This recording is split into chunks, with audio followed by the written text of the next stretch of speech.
Tonight, we journey to the rugged, wind-swept Orkney Islands off the coast of Scotland, a place where the line between land and sea, myth and reality, has always been exquisitely thin. Here, among the ancient standing stones and the churning North Sea, resides one of folklore's most grotesque and terrifying entities, the Nuckelavee. Its name, derived from the Orcadian Nuckelavee, or Devil of the Sea, hints at its earliest known appearance, a chilling blend of Norse and Celtic influences that shaped the island's cultural tapestry. My fascination lies in tracing these supernatural bloodlines, understanding how an entity is born from the crucible of human fear and environmental vulnerability. What's truly surprising about the Nuckelavee is how this creature of raw, exposed flesh became a grim barometer for human industry and the very breath of the land itself. The Nuckelavee's foundational stories paint a horrifying picture. A skinless monstrosity, a hybrid of man and horse, its muscles and veins pulsating visibly beneath raw, exposed flesh. Imagine a colossal equine body with fins for legs, a single cyclopean eye burning red, and a gaping, whale-like mouth exhaling a toxic vapor. Perched on its back, a legless human torso, its enormous head rolling precariously. This wasn't merely a monster. It was the islanders' explanation for the inexplicable. Blamed for droughts, epidemics like mortician that decimated livestock, and any other misfortune. It was pure malevolence, a sea dweller that came ashore to wreak havoc. Its core characteristics, grotesque appearance, toxic influence, sea origin, and aversion to fresh running water, were established in these ancient narratives, reflecting the fears of a people utterly dependent on the sea and land. There's profound ancestral wisdom in naming the sources of suffering. While deeply rooted in Orkney, the Nuckelavee's folkloric lineage shows clear threads of cultural migration and adaptation, particularly within the Northern Isles. In Shetland, for instance, it was known as the Nuckelavee, or Nuggle, a nasty sea trow or sea devil, but retaining that core malevolent sea spirit identity. This reflects the strong Norse influence in Orcadian and Shetland folklore, with parallels to the Norwegian Nuk and Icelandic Nikur. Dangerous, often horse-like, water spirits. It's fascinating to see how local environments and prevailing narratives shape these beings.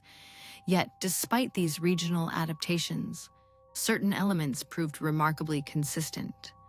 The Nuckelavee's grotesque skinless form, its association with the sea, its sheer malevolence, and its defining weakness to fresh running water, persisted. These are the anchors of its supernatural identity. We can even draw broader cross-cultural comparisons. Its hybrid form echoes the ancient Greek centaur, though far more horrifying. And its inability to cross running water, a critical survival protocol for the Orcadians, is a weakness shared by a surprising number of entities across European folklore, from some vampire traditions to various fey creatures. It suggests a universal human recognition of fresh, flowing water as a boundary, a purifier, a protective barrier against the chaotic forces of the wild. Even as beliefs adapt, underlying anxieties and protective instincts often remain universal. The Nuckelavee's story takes an intriguing turn in the 18th and 19th centuries, undergoing a significant historical transformation driven by human industry. This period saw the rise of the kelp industry in Orkney, where seaweed was burned to produce soda ash. The pungent smoke from these pits permeated the islands. Islanders, already wary of the Nuckelavee, began to associate this new industrial activity directly with the creature's wrath. The folklore evolved. Burning seaweed didn't just deter the Nuckelavee, it enraged it. In its fury, it would unleash its most devastating powers, widespread blights, droughts, and the dreaded mortishine disease in horses and cattle. This offers a fascinating insight into how societies interpret environmental disasters. A 2006 scientific paper proposed that mortishine, historically blamed on the Nuckelavee, might have been caused by arsenic released during the kelp burning itself. Perceived supernatural vengeance could have been a very real, very toxic environmental consequence. The Nuckelavee, in this era, became a terrifying, skinless embodiment of environmental degradation and industrial backlash.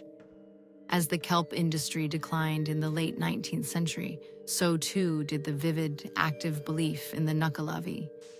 Its primary cultural context faded, demonstrating how intimately connected these entities are to human experience and the landscape that gives them form. It shows how our actions can inadvertently empower or diminish the supernatural forces we perceive. In our contemporary world, the Nuckelavee no longer stalks the shores of Orkney as a living fear, but its grotesque image and malevolent nature have ensured its survival in popular culture. It's appeared in modern fantasy series like Nuckelavee, in the supernatural procedural Grimm, and various video games. Here, its terrifying skinless form and destructive capabilities reflect new anxieties, the primal horror of the monstrous, the fear of environmental corruption, and the sheer spectacle of the grotesque. It resonates because it taps into universal fears. While it may not be causing livestock plagues anymore, its visual language speaks to our modern understanding of contamination and raw, visceral terror. If a new industry were to arise, desecrating the Orcadian shores, perhaps the Nuckelavee, or something like it, would once again find a reason to manifest, evolving to reflect those new threats. The ancient wisdom, however, remains. If you ever encounter something truly monstrous from the sea, find fresh running water. It's a surprisingly enduring piece of advice. The Nuckelavee, this skinless horror from the Scottish Sea, stands as a testament to the enduring power of folklore. It's a creature born from the stark realities of island life, shaped by cultural exchange, and transformed by human industry and scientific understanding. Its evolution teaches us that supernatural entities are not static. They are dynamic reflections of human societies, our fears, our environment, and our constant struggle to make sense of the world around us. These stories are more than just tales of monsters. They are invaluable records of our collective history, offering profound insights into human nature and the rich, diverse tapestry of beliefs that connect us across millennia. That's all for today's investigation into the shadows. If you want to dive deeper into the dark archives, make sure to subscribe to the HistoT YouTube channel.